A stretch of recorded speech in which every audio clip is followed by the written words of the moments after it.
You're watching 7 for 12 with Steve Harmison and myself, John Norman. I'm back and plenty of cricket to talk about today. We've had bags of action at the Hampshire Bowl, the World Test Championship. We will be following every day of the action as 7 for 12 will be for the remainder of the English summer. Don't forget to like, subscribe, review, leave a comment. Some of them will be answered here on this show coming up with Steve Harmison. You're watching 7.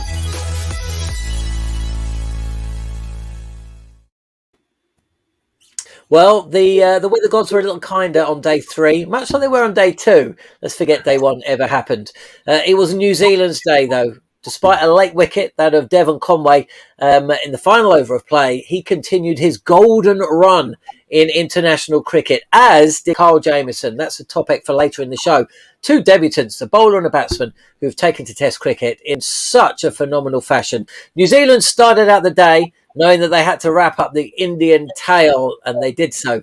Although I'm calling Virat Kohli the Indian tail, but they got rid of him without adding to his overnight score. Rishabh Pant only scored 1 boundary before he edged behind. Rahane was out to a horrible shot, and even Ashwin and Jadeja couldn't really hang around to make it count. 2 wickets and 2 balls for Carl Jamieson after the lunch break, and then New Zealand said about India much the same way they said about England. Another half-century partnership for the first wicket. Latham going for 30, and then, as I say, despite going past 50, Conway went late in the day, meaning 116 behind India's first innings score on New Zealand, 101 for 2 after India were bowled out for 217. So really, Steve Harmison, New Zealand showing exactly what they showed England. It was a pure team performance, and with 2, possibly 3 days left of this test match, are in absolute pole position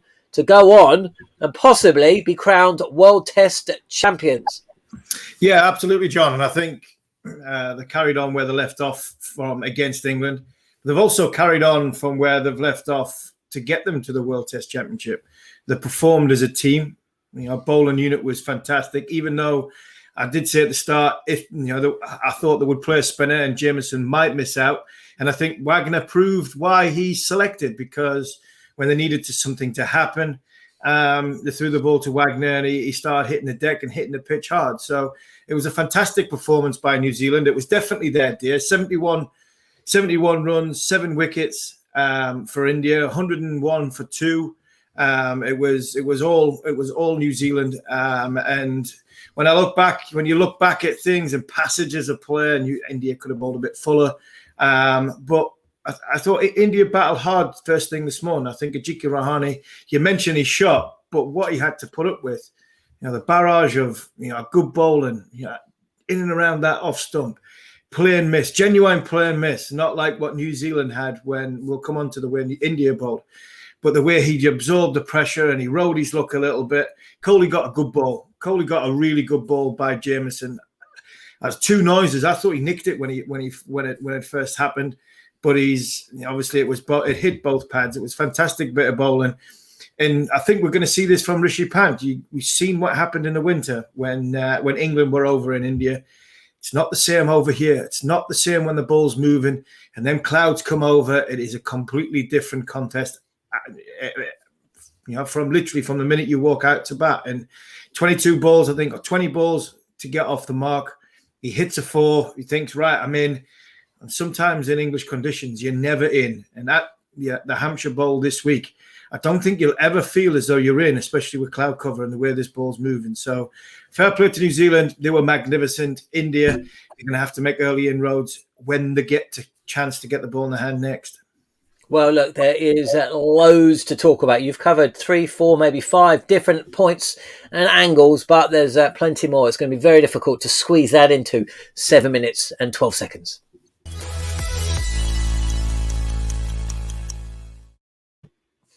Okay, Harmy, you know the drill. 7 minutes, 12 seconds. I threw you a curveball as well. Before the show, I said to you I was going to ask you a question about whether India got the right team selection. I didn't ask you that question at all. I asked you a completely different one. I threw you off your guard. I'll ask you the question that I prompted, and that is, New Zealand have gone in without a spinner, and India have gone in with 2 spinners. Have India erred? Should they have actually played an extra paceman instead of one of Ashwin or Jadeja? Look, it's hard. It's hard. Hindsight's a wonderful thing. You get to the toss, you think so. You've got your team. India announced their team 48 hours before the toss eventually happened. This is India's best team. I don't have a problem with picking two spinners. I still think on this surface, come day 6 when we get the reserve. Hang on. I'm going to stop you there. You say that's India's best team, right? But we didn't. I think it is best. But we didn't. But we didn't see Jadeja. I know that he was injured, but we didn't see Mohammad Shami. We didn't see Jadeja. Ashwin missed the last test. Bumrah missed 2 of the tests. So your best team, I'm not even sure that exists anymore. No, John, I think this is India's best team. Shami in English conditions. I thought he bowled reasonably well today. The thing with Jadeja and Ashwin is if Hardik Pandya is in the squad, or if Hardik Pandya was in the 15, Hardik Pandya plays. He definitely plays. He plays at number 6 or possibly number 7, not wanting to push Pant further down the order. He plays at number 7. Then it gives you Ashwin or Jadeja. You got your fourth seamer. Not a problem at all. That's a balance of the side sorted. When you haven't got that, you leave Jadeja out or you leave Ashwin out. One of them then has to bat 7. You probably have picked Mohammad Siraj. Then all of a sudden you've got number 11s everywhere, and that in England in English conditions, I think that is a big gamble, that would be a huge gamble. For me, it wasn't a case of they didn't pick the right team. I just don't think they played the conditions right. There was 60 for none, overcome the new ball.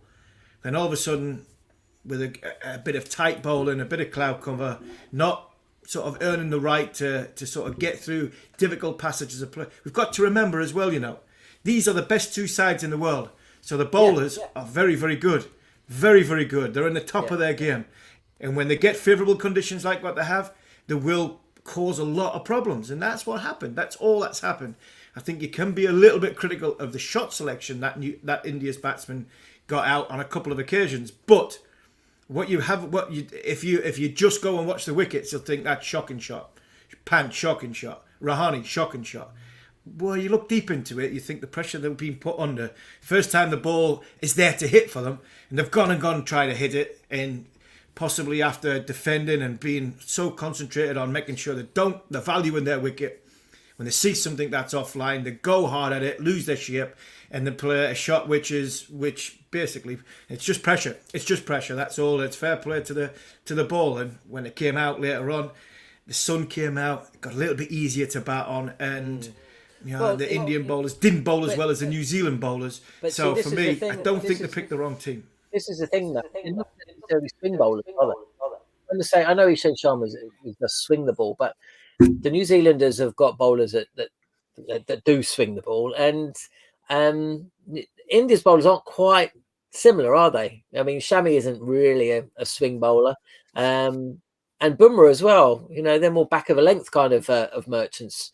So I'm not going back on the original point, but I just wonder whether the conditions suited their kind of bowlers in the same way it suited New Zealand's. One other thing I have to say is, look, New Zealand look like a side who have just played 2 tests in England. Yeah, that's the point. And that is a huge benefit. And I think whatever happens in this test match, when we have World Test Championship finals again, you're not going to be very happy if the team that you're playing against has just played 2 tests in that country, got themselves up to test match speed, familiarised themselves with the conditions, and they rested players as well. Southey only played 1, Jameson only played 1. And if it wasn't for Wagner being so brilliant at the end of the second test, he may not have even played this one. So, and New Zealand won the toss as well, and it was a good toss to win. Obviously, it was a good toss to win. Yeah, you can see which side's been in the country for 6 weeks. Yeah, I think if India had been in the country for 6 weeks, it would have been more of a fairer contest, because let's remember as well, conditions like we've had today do sometimes happen in New Zealand more often than you would ever get. You wouldn't ever get any condition like that in India. Not one ground in the whole country in India would be they have a swinging ball condition nipping around like that. So I think you could see which bowlers have been here for a while and which ones haven't. The one thing I will say that this will stand India in great stead for 5 test matches against England, because what they've learned over here and what New Zealand have just taught them, would be valuable lessons moving forward. So this is England needing to get ready, because I would imagine by the time England come to play India, the Indian bowlers will be right in tune, conditioned, acclimatized conditions. And that's why sometimes you hear, old footy duddies like myself, former cricketers will say, you're going in with playing no test matches, no 4-day cricket. You're not playing, you're not preparing, right to go in for the first test match. You get caught cold, all this stuff that comes with the modern day test match cricketer. And I think we've just seen a lesson here, that a team that's been, so you can talk about two spinners, you can talk about the team, you can talk about what you want. We've seen a group of bowlers that have been on the British Isles for 6 weeks, and you've seen a group of bowlers who have been on the British Isles for 2 weeks, not playing any competitive cricket. Completely chalk and cheese for me. Even though I didn't think India bowled as badly as what I'm making out to be, I just thought New Zealand were absolutely magnificent with the ball. Yeah, they've been absolutely bang on it with the ball, with everything in the field. I mean, Tim Southey actually dropped a catch today. I couldn't believe it. Quick question, because we've only got about 30 seconds remaining in this part of the show. But in terms of the way that the Kiwis have said about their game and the fact that they won that toss, if the forecast is to be believed and Monday is a washout, that leaves 2 days left in this match. If that is the case, then there's no way India can win it, is there? Not really. If you get one sunny day, then it's game over. Because if they get a sunny day and the ball doesn't do as much as it has been doing, then you'd think New Zealand will get a big enough lead. Yeah. If the ball does a bit, you think that they're right behind the 8 ball. What India hope and need now is the conditions just to get worse. Cloud cover over the top of the Hampshire Bowl for the next 3 days, and basically hope for a good session where they get 4 or 5 quick wickets like New Zealand and get themselves back in again. Brilliant stuff. Well, we'll wait and see. I mean, if there's one thing that we do know is that that India attack is fearsome, and if they can get on top, then the New Zealand, and there's a bit of play as well tomorrow, then they're absolutely in the game. That is 7 minutes and 12 seconds. Let's get on to moment of the day.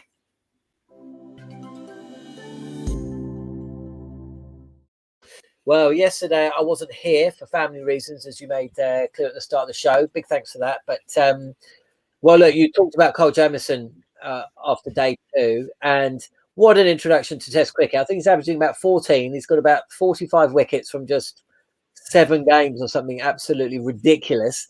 I can't work out who's had a better introduction to Test cricket, Devon Conway or Kyle Jamieson. Maybe that's a subject for another day. But 2 wickets in 2 balls, a fifer in the World Test Championship final after impressing at Lord's as well. I mean, what's a phenomenal introduction. And I mean, just watching his body language and the way he's just chatting to Virat Kohli on and off the field, of course, they're teammates now. Who'd have thought that a year ago? He's come a long way in a relatively short space of time. He has, yes, and he is definitely the moment of the day when he got the wicket, the 2 in 2 balls. He did to Bumrah what Bumrah does to everybody in the world, that in-swinging, right on the boot. See you later. Thanks for coming. Off you go. I thought he was brilliant. Gary Stead said first thing this morning, we needed to bowl a little bit fuller. We just needed to bowl that little bit fuller to make the batsman think about playing at the ball.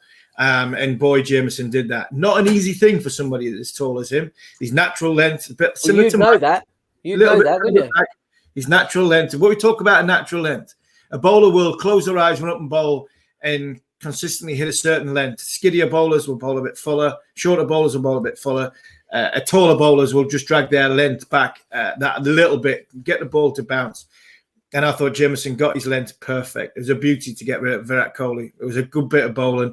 Just angled it back in. He seemed to swing the ball away and in with relative ease, which was something you have to admire and be in awe of the way he goes. And then he mopped up the tail. Excellent.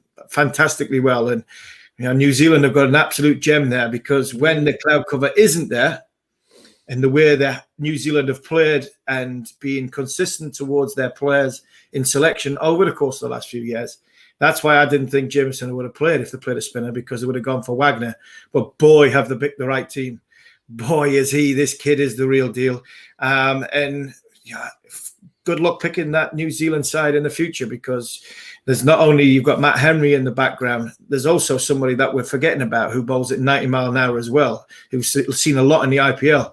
And Lockie Ferguson comes into the equation as well. So in the bowling department, New Zealand are fantastically well stocked from a seam point of view. But what a day for Kyle Jameson. And gets his 5th fifer in 7 or 8 Test matches, and that spell could have just won New Zealand the World Test Championship. Okay, well let's touch on the fuller length as part of Harmy's tips.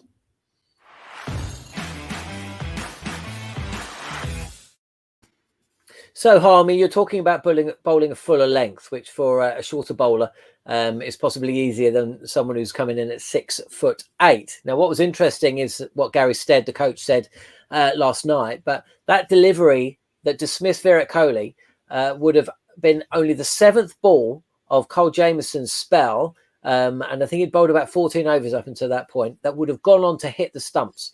So, obviously, he had been listening to his coach. He'd been inexpensive on day 1, but or rather day 2, but he'd listened to his coach, pitched it up a little bit more, and obviously the wicket of Virat Kohli in the morning session, and then those 2 quick wickets when India were hoping they could get up to about 250, getting rid of Ishant Sharma and then Jasprit Bumrah, just meant that India were always going to be a little bit below par. But for a taller bowler like you are and were, how easy is it to just change your length like that? It's not easy. There's this difference, the 2 different parts of it. You can say a right bowl follow, and when you do bowl follow, you tend to float it. So there's nothing behind it. You just float it up there, and you're easy driven. That's the last thing you want to do. You've actually got to get it up there with something on it. You wrist behind it, get a snap, and get it up a little bit fuller. Trust that you can get it fuller. There's a lot of bowlers. A Stuart Broad type would not want to get it fuller because he knew in English conditions the ball moves around a bit. He can put pressure on by gradually going fuller. Where in the subcontinent or the southern hemisphere, when you're playing with a Kookaburra ball, you probably haven't got the time span because the ball gets older and the ball gets it gets more worn. So you do bring your length back because it's more of a defensive tactic. I actually thought India bowled far too short this today. Yeah. The simple fact is the ball looked good. It looked good. I was watching and you could see your balls going through to wicketkeeper, slip, and gully and keeper are praising, well bowled. But they were never really challenging the batsmen. They were never really, the batsmen were taking the bats away. They were an easy leave. You've got to want to get the ball towards the top of the stumps, top of our stump. And sometimes, you can just have an extra man on the leg side. And I watched Ishant Sharma bowl around the wicket to Conway. And I was like, well, you're bowling wide outside off stump. You're taking it away from him on a pitch like this, late in the day, the clouds are over. Just bowl a bit fuller and take your extra cover and put him over on the leg side. Give yourself a chance. Give yourself some protection. Push the ball up there and make the batsman play. And if it means bringing a man across, because 90% of the wickets in English conditions will be caught behind, first slip, second slip, LBW, or potentially bowled if you can nip one back through the gate. So the fielders in the ring are just there for a little bit of protection. And I think that's what, going forward, if India can get that little bit fuller, if the bowler has to bring a man over to the leg side and sacrifice a little gap on the offside to entice him to play away from his body, I think that would be the way I would be saying to the Indian bowlers tonight. Just get it a touch fuller. And if you want a 5-4 field or a 6-3 field and bring them straighter, mid-on, mid-off, and mid-wicket a bit straighter, then we'll do that to make sure that you're bowling at the top of off stump and making the batsman play. Because there was a lot of balls today which looked good, were very, very ineffective. Brilliant stuff. Well, maybe the Indian coaching staff are watching. Who knows? They will do one day. I absolutely guarantee it. I'll tell you what, who are watching, there's plenty of viewers out there, and they're getting their questions in on the YouTube page. They're liking, subscribing, and leaving comments. And I picked out 3 of them, and I'm about to ask Harmy directly the questions that you are posing here on 7 for 12.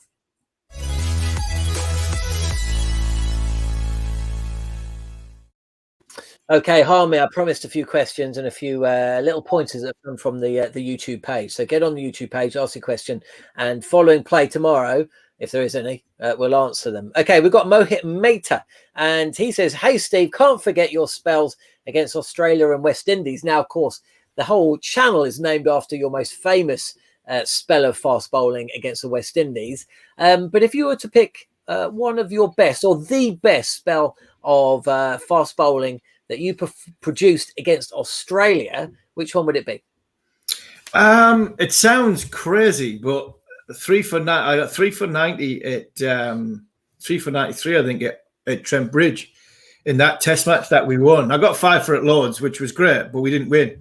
And as much as it's great to be on the honours board, it doesn't mean a great deal when you don't win the Test match. Yeah. I got 3 for 93 at Trent Bridge when we won a nail biter at the end. Oof. We had to make Australia follow on because of the way the game was, the way the Test match was going, and we lost Simon Jones for the second innings. So we had to dig deep into the resources. It wasn't the best figures of all time, but it's the one that means most to me because we got 3 wickets, me, Huggy, Fred, a little bit of Ian Bell, I think, a lot of Ashley Giles, and we managed to get ourselves in a position to set up a Test match to go and win it. So for me, that was meant more to me than the 5 for 43 against Australia at Lords in that first Test match. The West Indies, Trinidad, I bowled better at Trinidad than I did it at Jamaica, which this channel's named after. So, there are times when you do bowl very well and you don't get rewarded as what you would like. But you say you can't forget some of the spells. There's one spell I would like to forget, and that was the one at Brisbane. I knew before it started. The Test series hadn't started. So I'd like to think I'd forget that one. Good. Boxing Day says, do you think the new Duke's ball has lacquer and doesn't swing much? And he says, why don't captains start and end with a skillful spinner even? I mean, India do start with spinners with the new ball in Asia. I can't remember. Actually, Shane Warne, did Shane Warne open the bowling once in England in that 2005 Ashes series? I'm not sure. Either way, he didn't. That was the same Test match against Trent Bridge, and because he didn't open the bowling, that helped England win because we got off to a great start, 30 odd for none before they brought Warne on. But the answer to your question, Boxing Day, is I think you could start with one of your quick lads, your taller quick bowlers who could potentially knock the lacquer off. I'm thinking of from an England point of view. What would you start with a Mark Wood or it's horrible. It's so sad to see Ollie Stone not going to play for the rest of the summer. Yeah, but you could then bring your Broad and Anderson on after that. But saying that, Brody doesn't swing it as much as what Jimmy does.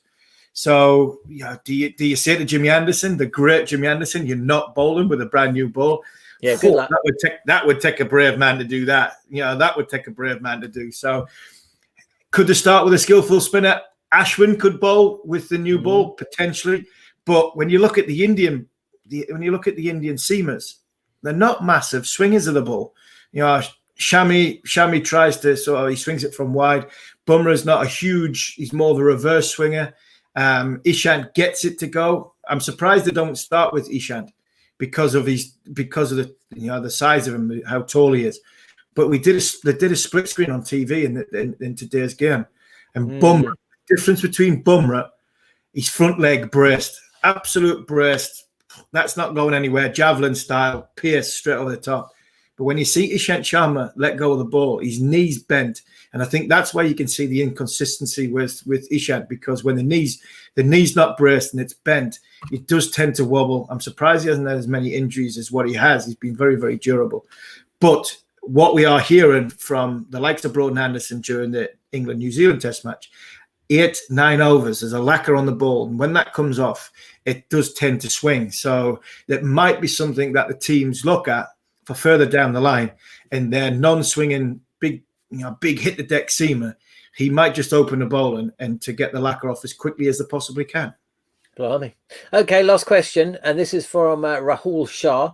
He says, what's the opinion on England against India? It does look like a really scary side that Joe Root's team will be facing. He has a feeling that England could be in real trouble. I must admit, I was watching the last couple of days, and considering what went on in India, I'm thinking there's not going to be too many 5-day Test matches this summer.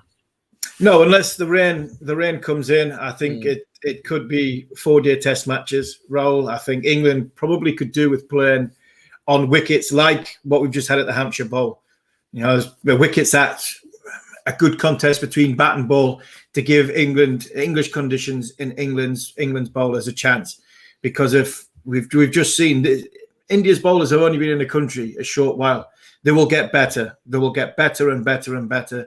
I think this is India's best side, and I think this is the side that will play the majority of the test matches. And they look a formidable outfit, even though they haven't done as well as they probably like, got the runs on the board that they would like against a very, very good New Zealand side. But you give them 2 4-day games that they're going to play probably in-house over the course of the next month, getting ready for what will be a great series against England. England need to put their ideas up. They're going to get some players coming back, experienced players coming back. But if England's top order don't fire and the ball's moving like what we've seen today, and Root and Stokes and Butler get exposed to the moving ball early in the test match, I think England could be in real trouble. Well, we shall see. We, of course, will be broadcasting following every single day of England's Test summer against India and going all the way up through the World T20 and, of course, the Ashes at the end of the year as well. There's the IPL returning. Loads and loads of cricket in 2021. We're only just started. But thanks for joining us on the show today. We will be back following play on day 4 from the Hampshire Bowl. If you got this far, then give us a review, subscribe, comment, tell your mates, whatever. But thanks so much for joining us here on 7 for 12.